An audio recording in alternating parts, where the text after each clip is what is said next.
Para identificar as forças exercidas sobre o objeto de estudo, devemos usar o diagrama de corpo livre. Você deve procurar ser bastante criterioso ao usar o diagrama de corpo livre.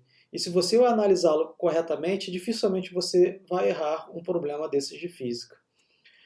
A pergunta que se faz é: quais são as forças exercidas sobre o livro? Portanto, o livro é meu objeto de estudo. No meu desenho há um livro apoiado num piso. E este piso está em contato com o planeta Terra. Como eu devo desenhar o diagrama de corpo livre? As regras são as seguintes: é como uma receita de bolo. Primeira coisa é identificar o objeto que sofre a ação da força. E neste caso, o objeto é o livro. Em segundo, identifique os agentes que exercem as forças. Esses agentes que exercem as forças são o piso e o planeta Terra. Terceiro, represente o objeto como uma partícula. Então, eu vou trocar o meu livro por um ponto, representando uma partícula. Vou localizar agora a cauda de cada vetor força sobre a partícula. O vetor vermelho é a força que a Terra exerce sobre a partícula. E o vetor azul é a força que o piso exerce sobre a partícula. Em seguida, o comprimento do vetor é proporcional à intensidade da força. Como o livro está em repouso, eu desenho o comprimento da força de contato igual ao comprimento da força de ação à distância. E, finalmente, desenho uma referência.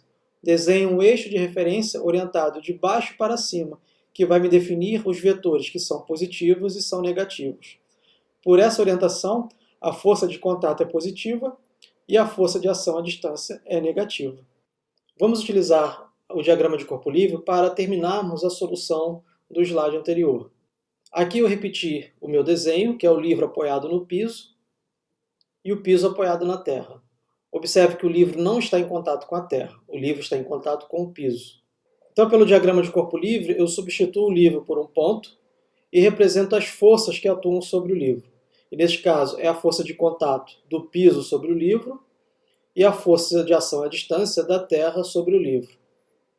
A variação do momento é igual à força resultante, que será a força de contato, menos a força gravitacional, vezes o intervalo de tempo. Como o livro está em repouso, a sua variação do momento é igual a zero. Logo, a força resultante vezes o intervalo de tempo é igual a zero.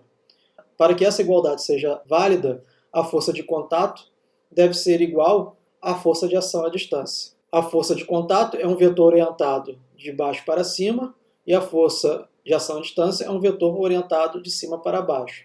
Eles têm a mesma magnitude, têm a mesma direção, mas sentidos opostos.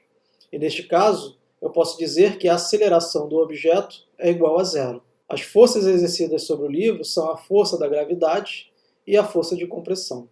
Essas forças de gravidade e compressão não são um par de interação, porque atuam no mesmo objeto e são de naturezas diferentes.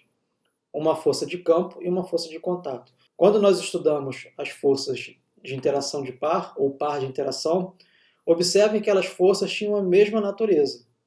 Ou elas são um par de forças de contato, ou elas são um par de forças de campo. E sempre atuam em objetos diferentes. Observe que aqui eu tenho uma força de contato atuando sobre o livro e uma força de ação à distância atuando sobre o livro. Por elas estarem atuando sobre o mesmo objeto, elas não são um par de interação. E além disso, elas são forças de categorias diferentes. Uma é uma força de contato e outra é uma força de ação à distância. Se você conseguir analisar essas categorias de força no seu diagrama de corpo livre, dificilmente você vai falhar na solução do seu problema.